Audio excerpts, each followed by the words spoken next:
Hello my friends, today we're going to make entomatadas with queso fresco.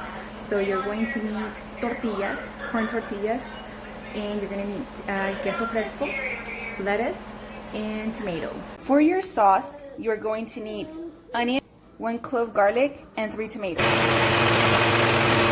I put it on the stove top and cooked it, let it simmer for about 5 minutes until it has this color. The vegetable oil, this is what I use.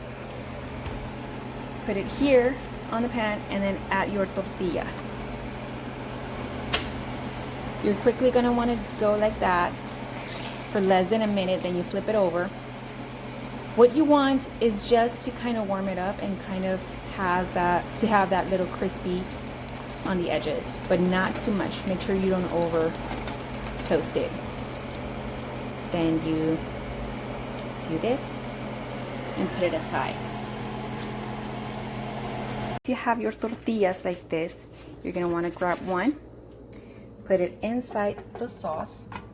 Well, it's hard to do with one hand, but you put it in the sauce and then you put it in one plate separate, sort of like this.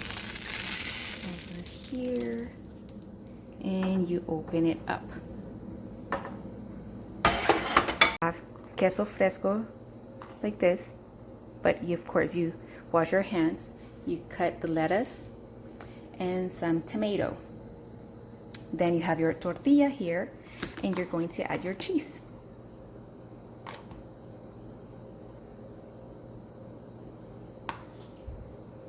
You roll it.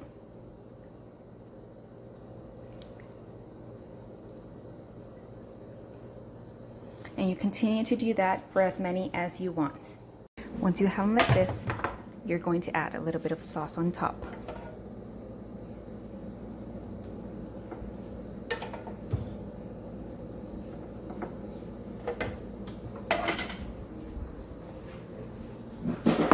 Going to add some lettuce, tomato,